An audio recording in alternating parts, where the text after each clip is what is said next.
नीचे दी गई भुजाओं और कोनों से त्रिभुज बनाइए और उनकी भुजाओं के लंब समद्विभाजक खींचिए और जांच कीजिए कि वे संगामी हैं।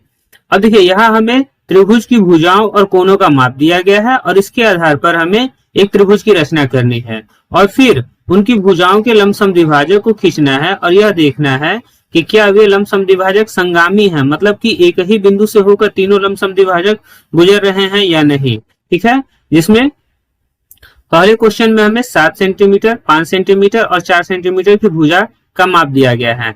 तो देखिए यदि हम AB की लंबाई को 7 सेंटीमीटर मान लेते हैं, AB बराबर 7 सेंटीमीटर, BC बराबर 5 सेंटीमीटर तथा AC बराबर 4 सेंटीमीटर। ठीक है, यह त्रिभुज की भुजाओं का माप हो गया।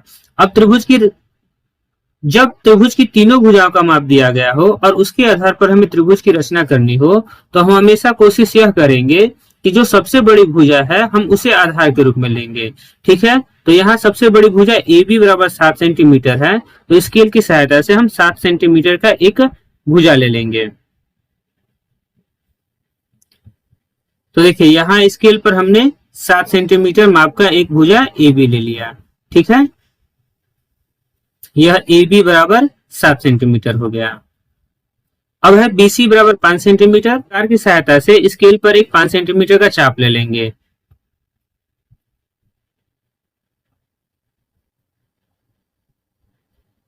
तो देखिए यहाँ स्केल पर हमने 5 सेंटीमीटर का चाप ले लिया। अब प्रकार की नोक को हम बिंदु B पर रखेंगे और यह जो एक चाप हम इस तरफ लगाएंगे कि जिससे कि हम बिंदु A से कोई चाप ले तो वह उसे काट सके। ठीक है,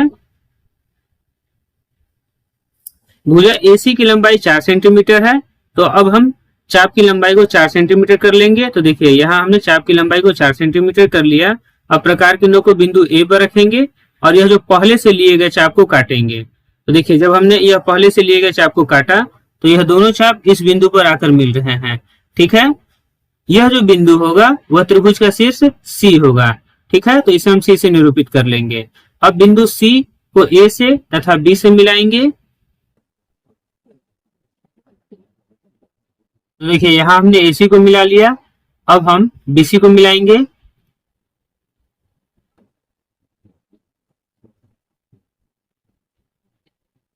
देखिए यहाँ हमें त्रिभुज ABC प्राप्त हो गया, जिसमें AB की लंबाई 7 सेंटीमीटर, BC की लंबाई 5 सेंटीमीटर तथा AC की लंबाई 4 सेंटीमीटर है। ठीक है, अब इसमें हमें भुजाओं का लंब समद्विभाजक खींचना है। तो सबसे पहले हम भुजा AB के लंब समद्विभाजक की रचना कर लेते हैं। तो देखिए भुजा AB की लंबाई लगभग 7 सेंटीमीटर है, तो इसके आधे से अधिक माप का हम चाप लेंगे और इस भुजा के दोनों तरफ एक एक चाप लगाएंगे। तो देखिए एक चाप हमने इधर लगा लिया और एक चाप इधर लगा लिया। ठीक है, अब प्रकार के नोक को हम बिंदु B पर रखेंगे और इसी माप की चाप से हम इन दोनों चापों को काटेंगे। तो देखिए एक यहां हो गया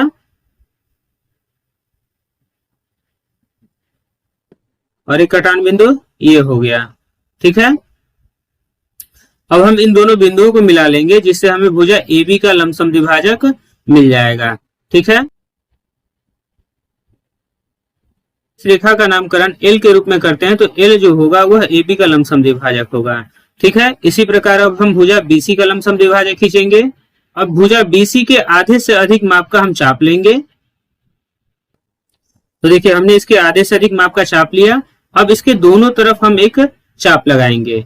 तो देखिए हो गया यह एक चाप और एक चाप हमने नीचे की तरफ लगा लिया। ठीक है, अब प्रकार की नोक को हम बिंदु B पर रखेंगे और इसी चाप से हम पहले से लिए गए इन दोनों चापों को काटेंगे।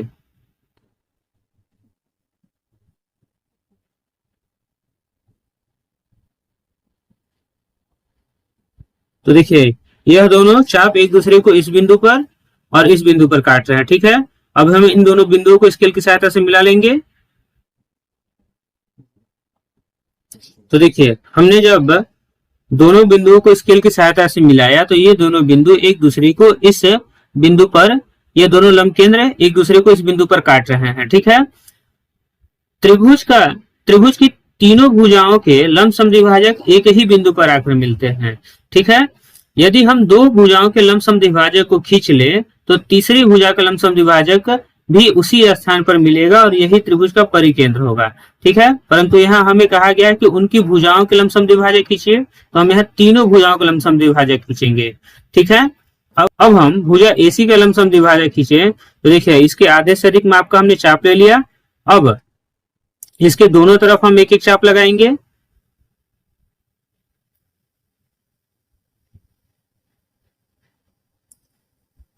अब इसी चाप से प्रकार केंद्र को बिंदु C पर रखेंगे और एक चाप दो लगाएंगे जिससे कि यह दोनों चापों को काटे।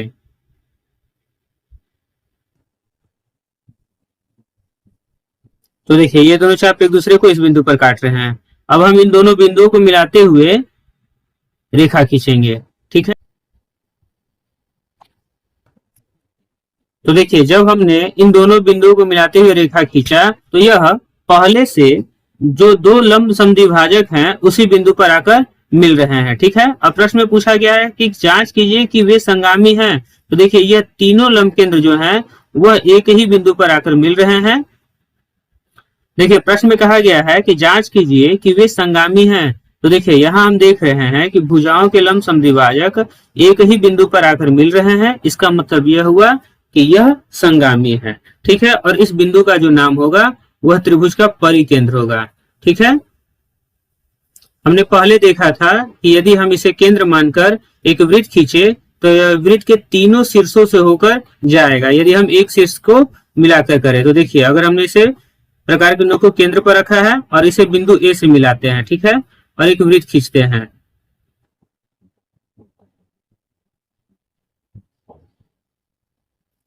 तो देखिए यह तीनों शीर्षों को छूता हुआ जा रहा है। इसका मतलब कि हमने जो परिकेंद्र खींचा है वह सही है। ठीक है, बिंदु B थोड़ा सा पहले है तो यहाँ जो पेन की जो मोटाई है वो थोड़ा अधिक है, इसलिए बिंदु थोड़ा कम और अधिक हो जाता है। आप पेंसिल से करेंगे जिसकी नोक एकदम बारीक हो तो यह मिस्टेक नहीं होगा। दूसरे क्वेश्चन में दिया गया है 6 सेंटीमीटर तथा भुजा पर बने 90 डिग्री और 30 डिग्री, मतलब यहाँ भुजा की माप जो है वह 6 सेंटीमीटर है और इस 6 सेंटीमीटर की भुजा पर 90 डिग्री और 30 डिग्री के कोण बने हुए हैं। ठीक है, जैसे यदि अगर मान लिया कि यह 6 सेंटीमीटर का भुजा है तो इसके इस सिरे पर जो कोण बन रहा है इसे अगर हम 90 डिग्री का बनाते हैं तो इस सिरे पर जो कोण बनेगा वह 30 डिग्री का बनेगा। ठीक है, तो चलिए इसे हम प्रकार की सहायता से कैसे बनाएंगे इसे देख लेते हैं। तो सबसे पहले हम 6 सेंटीमीटर माप का एक रेखा ले लेते हैं। तो देखिए यहाँ हमने 6 सेंटीमीटर माप का एक रेखा ले लिया।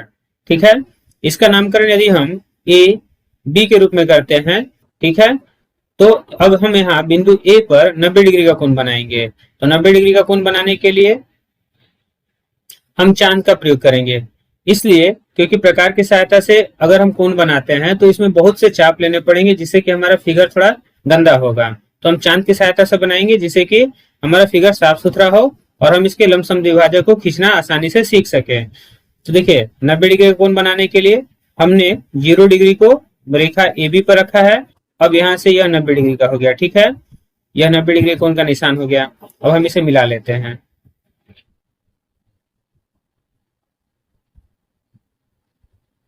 तो देखिए यह 90 डिग्री का हो गया। अब हमें बिंदु B पर 30 डिग्री का कोण बनाना है। तो हमने चांद के मध्य बिंदु को बिंदु B से मिलाया।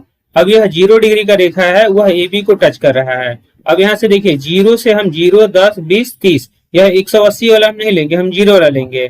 तो यह आकर यहाँ पास ये हो रहा है 30 डिग्री का कोण। ठीक है, अब हम बिंदु B और इसे मिलाते हुए हम आगे की तरफ बढ़ाएंगे। तो देखिए जब हमने दोनों कोनों को खींचा और इसे आगे तरफ बढ़ाया तो यह दोनों एक दूसरे को इस बिंदु पर आकर काट रहे हैं। ठीक है, तो यह जो कटान बिंदु होगा वह त्रिभुज का शीर्ष C होगा। ठीक, तो हमें त्रिभुज ABC प्राप्त हो गया। अब हमें इनकी भुजाओं के लंब समद्विभाजक को खींचना है। तो सबसे पहले हम भुजा AB के लंब समद्विभाजक को खींच ले। तो यह इसके आधे से अधिक माप का, तो मान लिया कि हमने यहाँ आधे से अधिक माप का एक चाप ले लिया। अब इससे एक चाप ऊपर की तरफ और एक चाप नीचे की तरफ लगाएंगे। ठीक है,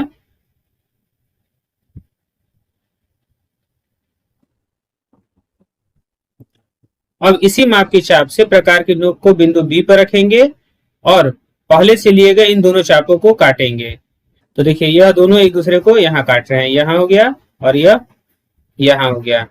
अब हम इन दोनों के कटान बिंदु को आपस में मिलाएंगे। तो यह हो गया कटान बिंदु, यहाँ यह यहाँ पास एक दूसरे को काट रहे हैं और यह यहाँ पास एक दूसरे को काट रहे हैं।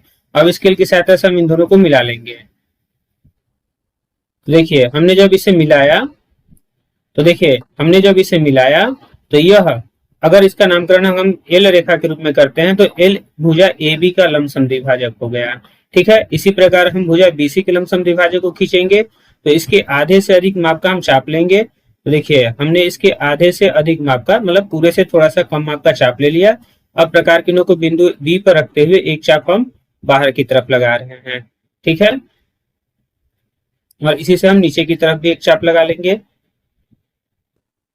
अब प्रकार की नोक को हम बिंदु सी पर रखेंगे और यह जो चाप लिए गए हैं हम इन चापों को काटेंगे। तो देखिए एक ही चाप यहाँ कट गया और एक यहाँ पास एक दूसरे को काट रहा है। ठीक है, अब हम इन दोनों बिंदुओं को स्केल की सहायता से मिला लेंगे। यहाँ यदि हम इस रेखा का नामकरण एम के रूप में करते हैं तो एम भुजा बीसी का लंब समद्विभाजक हो गया। ठीक है, इसी प्रकार अब हम एसी का लंब समद्विभाजक खींचेंगे। एसी की लंबाई के आधे से अधिक, मतलब थोड़ा सा पूरे से थोड़ा सा कम कर लिया और एक चाप हम इधर की तरफ लगा लेते हैं और इसी माप से एक चाप हम इस तरफ लगा लेंगे। ठीक है, अब प्रकार की नोक को बिंदु सी पर रखेंगे और पहले से लिए गए चापों को काटेंगे। तो देखिए यह हो गया, पहले से लिए गए चाप को यहाँ काट लिया और यह पहले से लिए गए चाप को इस बिंदु पर काट रहा है। ठीक है, अब हम इन दोनों कटान बिंदु को आपस में मिलाएंगे। तो देखिए जब हमने भुजा एसी के लंब समद्विभाजक एन को खींचा तो यह तीनों लंब समद्विभाजक एक ही बिंदु से होकर जा रहे हैं, जो कि यह यहाँ पास देखिए तीनों एक ही बिंदु से होकर जा रहे हैं। और प्रश्न में पूछा गया कि वे संगामी हैं, तो हाँ वे संगामी हैं। ठीक है, अब देखिए मैंने आपको पहले बताया कि त्रिभुज के भुजाओं के लंब समद्विभाजक जिस बिंदु पर मिलते हैं उसे परिकेंद्र कहते हैं। तो यह हो गया परिकेंद्र। अब इससे अगर हम कोई वृत्त खींचते हैं और उसके एक शीर्ष को टच करते हुए वृत्त खींचेंगे, जैसे कि हमने प्रकार की नोक को परिकेंद्र पर रख लिया। ठीक है, और इससे बिंदु बी के यह शीर्ष बी को टच कराया और इससे अगर कोई वृत्त खींचेंगे तो यह तीनों शीर्षों से होकर जाएगा। तो देखिए यह ए से भी होकर जा रहा है, यह सी से भी होकर जा रहा है और यह फिर वापस आकर बी में मिल रहा है। ठीक है, तो यह त्रिभुज का परिकेंद्र है। ठीक, और हमने जो रचना किया है वह सही है। तीसरे क्वेश्चन में 4.5 सेंटीमीटर और 2.5 सेंटीमीटर की भुजाओं का माप दिया गया है और उनके बीच का कोण 105 डिग्री दिया गया है। ठीक है, तो देखिए यहाँ सबसे बड़ी भुजा जो है वह 4.5 सेंटीमीटर है। तो सबसे पहले हम स्केल की सहायता से एक 4.5 सेंटीमीटर का एक भुजा ले लेते हैं। तो देखिए यह हो गया 4.5 सेंटीमीटर का। ठीक है, यह हो गया बिंदु ए और यह हो गया बी। अब देखिए इनके बीच का कोण 105 डिग्री दिया गया है, मतलब यदि हम बिंदु ए या बिंदु बी पर 105 डिग्री का कोण बनाएंगे और फिर हम उस पर 2.5 सेंटीमीटर का भुजा लेंगे। ठीक है, तो देखिए 5 डिग्री का जो कोण होगा वह 120 तथा 90 डिग्री के कोण के बीच में होगा।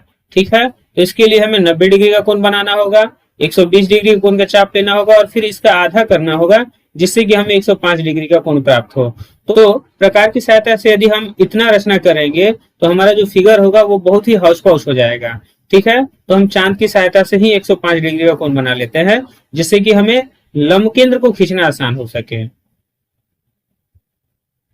देखिए हमने चांद को 0 डिग्री रेखा से सटा कर रखा है और इसके मध्य एक बिंदु को हमने बिंदु ए से मिलाकर रखा है। तब हम यहाँ 0 से आगे बढ़ते हुए चलेंगे तो देखिए यहाँ पास यह 105 डिग्री कोण का माप है। ठीक है, अब हम इसे मिला लेते हैं। ठीक है,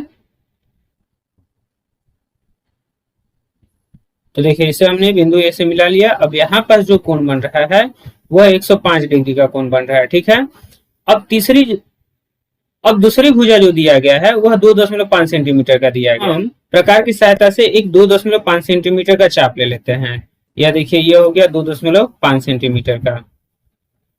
ठीक है, अब हम प्रकार की नोक को बिंदु ए से मिलाकर रखेंगे और एक चाप ऊपर की तरफ लेंगे जो कि 2.5 सेंटीमीटर होगा। ठीक है, अब इससे हमें शीर्ष सी प्राप्त हो गया। अब शीर्ष सी को बी से मिलाएंगे जिससे कि हमें त्रिभुज एबीसी प्राप्त हो जाए।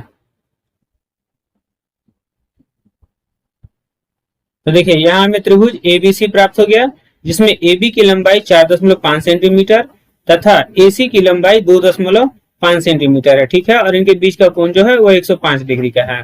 अब इनकी भुजाओं का लंबसम द्विभाजक खींचना है। तो सबसे पहले हम AC का लंबसम द्विभाजक खींच लेते हैं। तो AC की लंबाई 4.5 सेंटीमीटर है।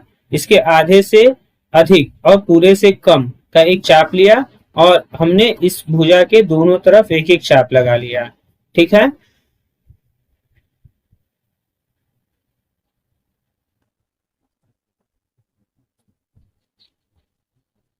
अब प्रकार की नोक को हम बिंदु बी पर रखेंगे और इसी माप की चाप से यह जो पहले से लिए गए दोनों चाप हैं इसे हम काटेंगे।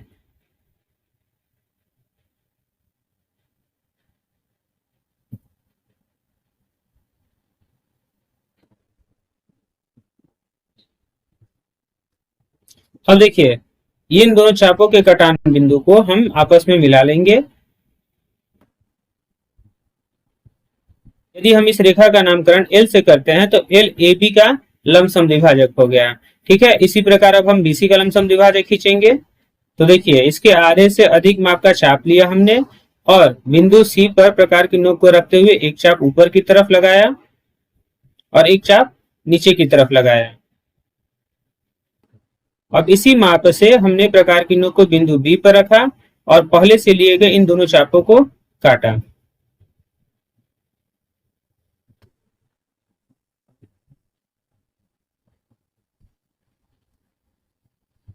अब ये जो कटान बिंदु है इन दोनों बिंदुओं को हम आपस में मिला लेंगे। तो देखिए यहाँ हमने दोनों बिंदुओं के दोनों कटान बिंदुओं को मिलाया और इस रेखा का नाम हमने एम से रखा। अब रेखा एम जो है वह भुजा बीसी का लंबसम द्विभाजक है। ठीक है, अब हम भुजा एसी का लंबसम द्विभाजक खींचेंगे कि आधे से कम, आधे से अधिक और पूरे से कम का हमने चाप लिया। अब प्रकार की नोक को हमने बिंदु ए पर रखा और एक चाप हमने भुजा के इस तरफ और एक चाप भुजा के इस तरफ लगाया है। ठीक है, अब प्रकार की नोक को बिंदु सी पर रखा और यह पहले से लिए गए चाप जो है उन्हें हमने काटा। ठीक है,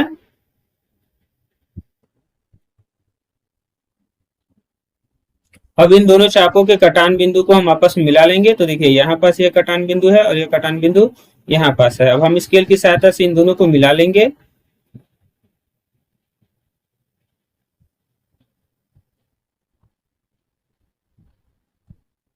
तो देखिए जब हमने तीनों भुजाओं के लंबसम द्विभाजक को खींचा तो तीनों भुजाओं के लंबसम द्विभाजक एक ही बिंदु पर आकर मिल रहे हैं। ठीक है, इसका मतलब यह हुआ कि यह संगामी है। और प्रश्न पूछा गया कि क्या वे संगामी है, तो हाँ यह संगामी है।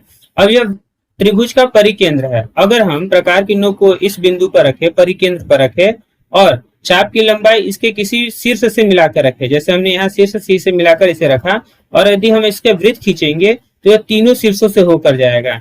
तो देखिए यदि हम एक वृत्त खींच रहे हैं तो यह वृत्त के तीनों शीर्षों से होकर जा रहा है। ठीक है, इसका मतलब यह हुआ कि हमने जो परिकेंद्र खींचा है या हमने जो लंबसम द्विभाजक खींचा है वह सही है।